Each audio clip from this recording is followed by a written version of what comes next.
Welcome to No Question About That Daily today with Isabel, and I'm Ed. How's it going, Isabel? Very good. How are you? Top, doing all right. Doing better than Ruben Amorim, who's going around smashing tellies and getting angry and all of that. Yeah, wow. Called United the worst United team in history. He did caveat that by saying, I want the headlines. So it felt like a bit of a strategy. So what was your reaction to that press conference afterwards where he said that about United? Yeah, do you know what? Fair enough. I can't argue with it because it is true. We're in such a bad place at United right now. And do you know what? With the dressing room story that's come out, I can't even, I don't have anything bad to say about it. You're going to be so frustrated if you're putting your all into this team. You've come in, taken this huge job and the players just aren't working for it. It's frustrating. Yeah. I'd be frustrated. I'm no doubt. Yeah. I mean, he seems like he's got a bit of, he's got this kind of smiling assassin vibe, hasn't he? He's super nice and friendly and charming, and but he's an absolute killer on the other side. He's already ostracized Rashford and dropped Garnacho, and it doesn't seem like there are any egos he's going to sort of accept, which is good. I mean, it's not like United don't need this. Need someone to really show the way. And yeah, the story about him smashing the TV in the dressing room at the weekend after the Brighton game, I like it. I mean, to be honest, I liked it when Fergie kicked the boot at Beckham. Not that I thought that Beckham necessarily deserved it more than anyone else at the time. This is back in 2003, I think. It's just like that anger's sometimes needed if you need to jolt the players into action. So anyway, that's kind of good summary of what we're talking about today. Ruben Amorim, his entrance and struggle at United and what to do about it. So just checking before we came on air, his record, 15 games, 5 wins, 3 draws, 7 losses, 33% win rate. It's the worst of any United manager in living memory. Funnily enough, I did my Substack this week. I do a weekly newsletter. nqatpod.substack.com if you want to read me pontificating about something each week about the worst United teams in history. I mean, he's exaggerating, of course, because United have been relegated a few times in history, so there's definitely worse teams. But in modern memory, this is as bad as it gets. It's really bad. I mean, you can sense it around the club. I think the way we're performing against the kind of the Liverpools or the Man Cities or the Arsenal, I mean, we performed really well in all their matches. We fought really hard.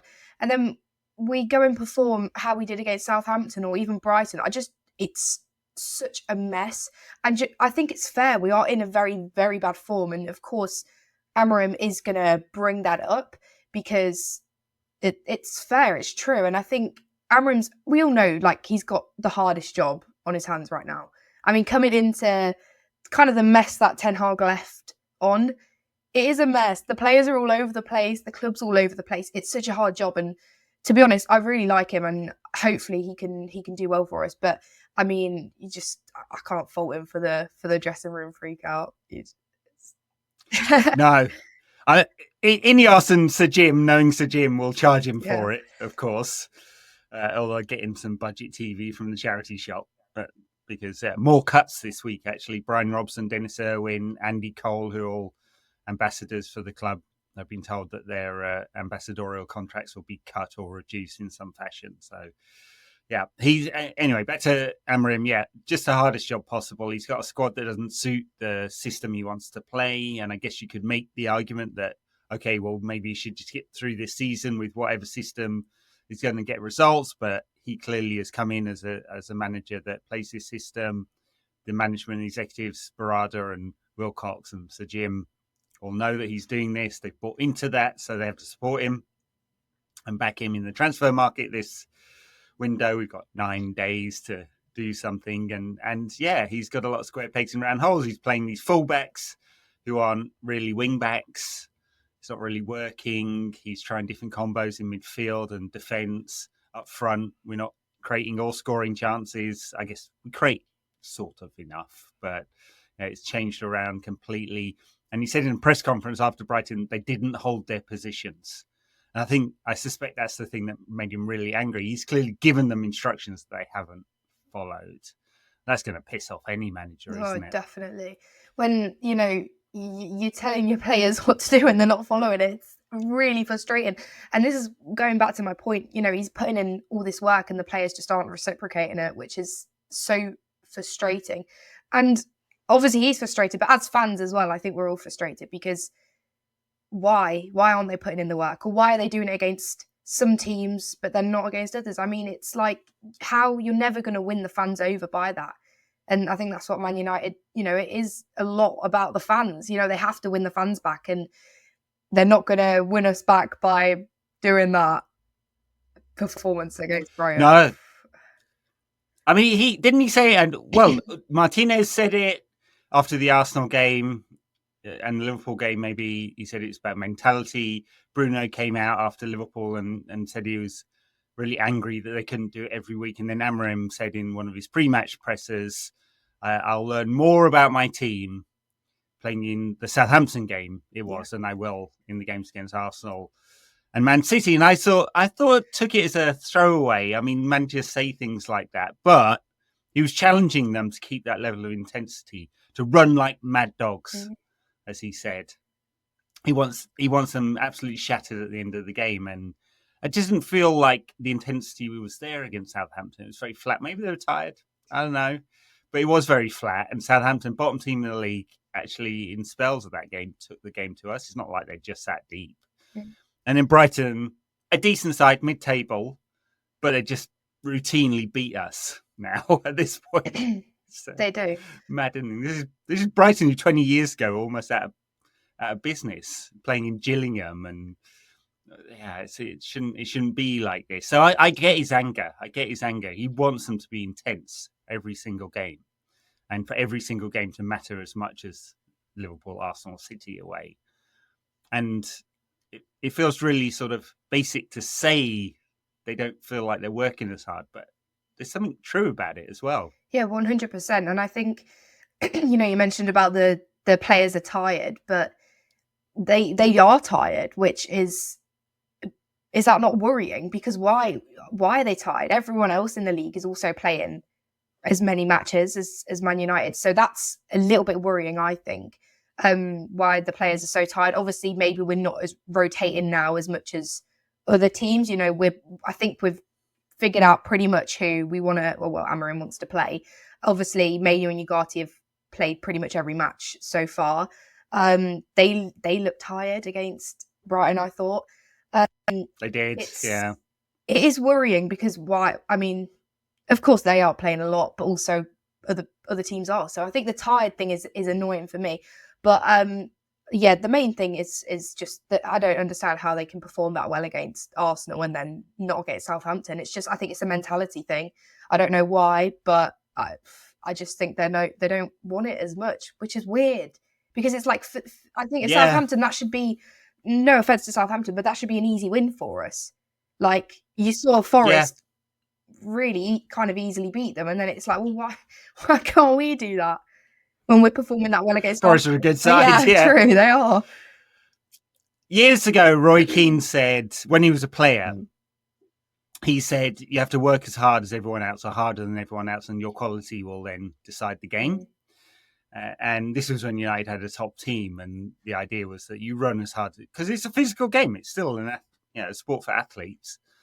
And if you work as hard or harder than everyone else, if you're a better player, that'll come to the fore. And I think that's true. United should have better players than Southampton and Brighton and others that we've lost to recently. We do have. They're paid better.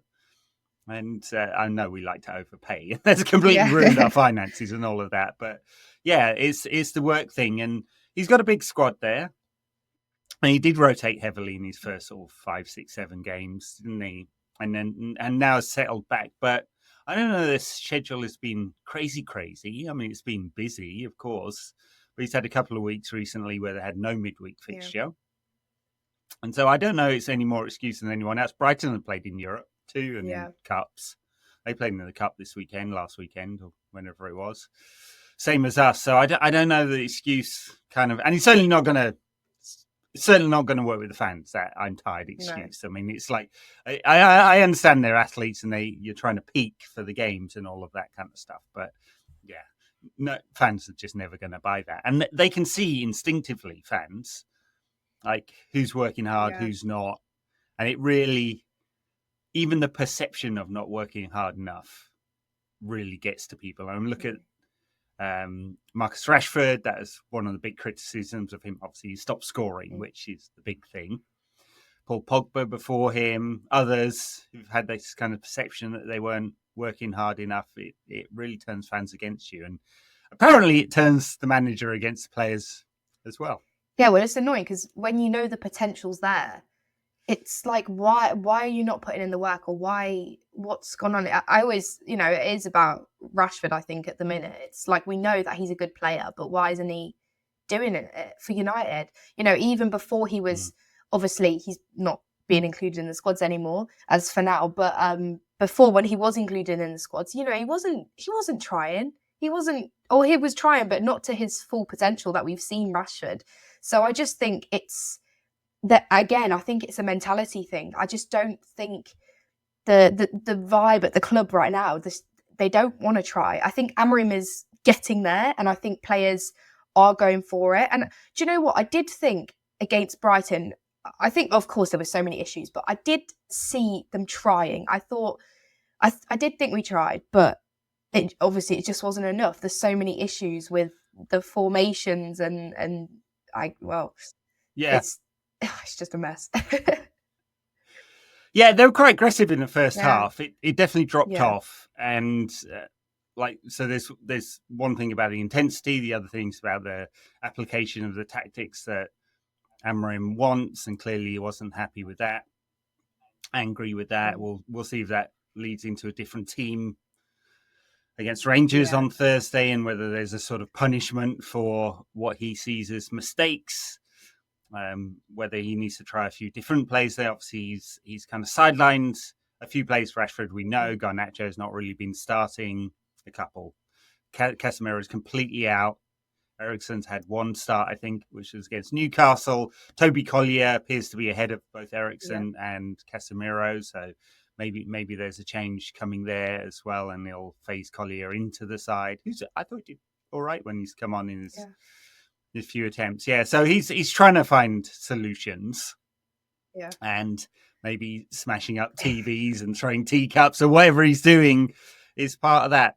There's a kind of negative vibe around the club as a whole, though. It's not just on the pitch. I mean, obviously that is the thing that matters more than anything, but it's the cuts, like 250 staff losing their job, Fergie losing his job as an ambassador, players, as I said, losing their jobs.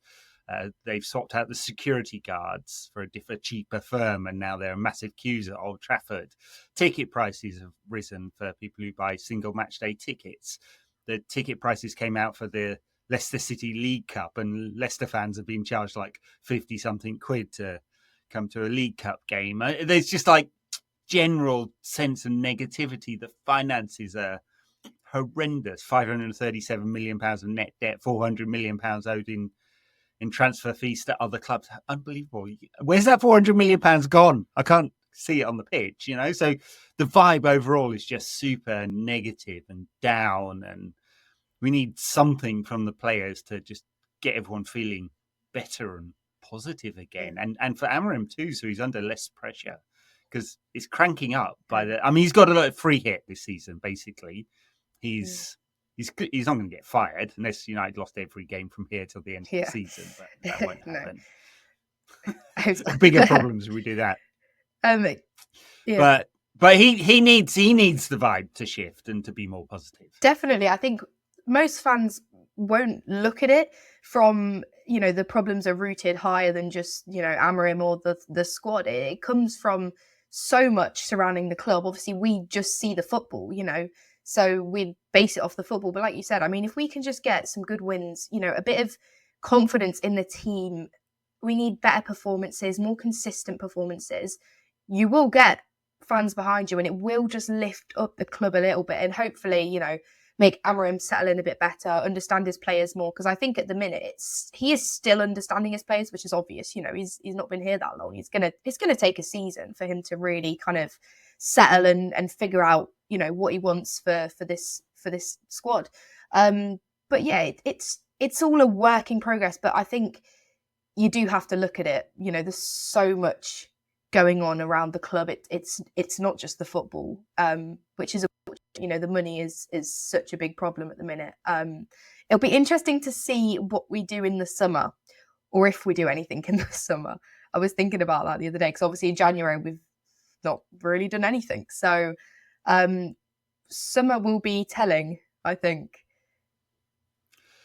Yeah, it's an interesting one because you can kind of guesstimate where United will be financially. Yeah. So they, in the last financial results that were released, they were guiding 140 to 150 million EBITDA. That's free cash flow, so that's cash they can play with. But they do owe 200 million pounds of net transfers this financial year, so within the next 12 months. And from a PSR perspective, well, it all resets on the 30th of June, and you go into next PSR year, and it's done on a rolling 3-year cycle. And so, in theory, because you amortize it all out over the 5-year contract of the player, you could spend all that money up front. You can lose 105 million pounds over those 3 years. That owner financing, so Jim can put that money in if he wants. So in theory, you could spend an awful lot. In theory, so 2 problems, barriers for United doing that. One, cash. There's not much cash on hand, so it would have to be the owner injecting money. And there's a problem with the ownership because Sir Jim only owns 28 and a bit %. And why is he going to inject that cash if he's not going to get more equity? That's the problem. And also, it's bloody risky. Like, if you spend your whole 3-year cycle all in one go, there's nothing left in the kitty after that. So I think they'll run a fairly even chip, and they'll try and ship some players out. So Eriksen out of contract. Casemiro has 1 more year, but they'll clearly try and ship him out. They'll make a decision on some underperforming players. Maybe even the 2 forwards who aren't scoring any goals. Yeah. Think about Garnacho as well, since his agents are hawking him around every club in Europe at the moment. Clearly, he's thinking about his future. Marcus Rashford will hopefully, I guess, well, for him, I hope finds a loan this winter, because sitting on the bench for the next 6 months is no good for United. So they'll try and take a fee in the summer, I guess. Sancho goes officially full-time this summer, £25 million. So they'll try and do some creative deals to make some money and then spend 100 million net, is my guess. Could be wrong, but that would be about even. Yeah. And so if you can make 100 million pounds worth of sales, which is what they did last year, then you can spend 200 million. Something like that. Yeah. I mean, you said about Rashford. I mean, I hope something happens within the next, just over a week. Because, like you said, what is the point of him sitting on the bench all season? And part of me, not even on the bench. Yeah, not even on the bench. Yeah. Part of me is like, I want him to come back on the bench and play a couple games for us. But there's just not really any point, is there? I think it's gone. I think he's gone. I think him and the manager, it's not going to happen. So Rashford, definitely, I hope the deal happens. And obviously Garnacho's an interesting one. I know we spoke about that before, but no, it'll be interesting to see if which players go in the summer. I mean, like you said, you named obvious ones, but like Garnacho, I mean, I don't think he's an obvious. Of course, there's loads of rumours, but I don't think he's an obvious, leader in the summer. But I mean, you don't know. But we've got to bring in players. I mean, the argument from Amorim's point of view about Garnacho is does he fit the system? Yeah. He's a inside forward. I wouldn't call him a winger, really. Inside forward who does best when running and cutting inside, shooting, finishing. He's a good finisher. Can be a good finisher. Like all forwards, it's a bit sporadic. I see the arguments online from fans who are like, well, if he doesn't fit the system, might as well get the best fee you can. You reinvest it. My counter argument to that one always is, one, it's almost impossible to find players of his age, under 21s, who contribute as many goals and assists. He's got 37 over the last 2 and a bit years or whatever it is. That is more, in fact, than Lamine Yamal, unbelievably so for a player of his quality. So it's almost impossible. So it should be a giant fee. Yeah. 50 million is not even close to what it should be, given that United spent 72 million euros on Højlund, so 65 million pounds or something. It should be a giant fee, just given the potential there. Now you can argue whether how high his potential is. It's hard to say, right? You know, Cristiano Ronaldo was dummying himself and doing tricks without any use at 20. It took a little while before he really started getting the numbers. I'm not saying Garnacho will ever become Cristiano. Maybe he will, but who knows? Anyway, just the point, if you're going to sell a player like that, which is exactly the kind of player that United have to build around, young, high potential players who come on a reasonable fee and reasonable wages and are not expecting Champions League football right now. If you're going to sell a player like that, it's got to be a massive fee. And then the second point to my counter argument against that is that over the last 10 years, United have failed, I'd say, 9 times out of 10 with transfers coming into the club. And are you going to bet on this club getting it right? Nope. Bag 60 million and you get the right player. So no, I'd rather bet on Amorim being a good coach and be able to coach the player to do what he wanted. Anyway, that's just my thought. I know people have counter arguments to that. Yeah, no, definitely. It's a risky one. I just hope that, I think Amorim's doing decent with what he's got so far. Obviously, we saw Xerxes come in. Do you know what? I thought Xerxes was okay on Sunday. I know there's still so much areas for improvement, but I definitely think there's a player there in Xerxes. It's just whether it's at United or whether, he does need to progress definitely in the next couple months, hopefully. If, Amorim is going to switch around him and Højlund a bit and, figure out which ones go in where. But I think there's a player there. It's just, again, another, like you said, another transfer that's just not really worked out. But it's just, at the minute, it's all about, I think, Amorim deciding which. I just think he's not quite got the formation 100% yet. I think generally it's good, but then even I thought the defense against Brighton wasn't great. I don't know whether clearly Brighton exploited all our weaknesses. It was just a bit of a big fail, so that needs to be looked on. But it's such a difficult one because I like Amorim, of course, and I just hope that he can do well. But I like the flip out, I like the rage out. I think that's what Fergie did, and it worked. So the hairdryer. Yeah. So hopefully, it'll work with these players. Yeah, we'll find out how good Amorim's sort of EQ is, because obviously Ferguson's was off the chart. He could put an arm around the player when he needed to. He could get angry when he needed to. Sometimes he would, ex-players have said this, he'd get angry at a player who'd actually played well because he knew that player could take it. And while staring at another one who knew the player couldn't take the anger and he wanted to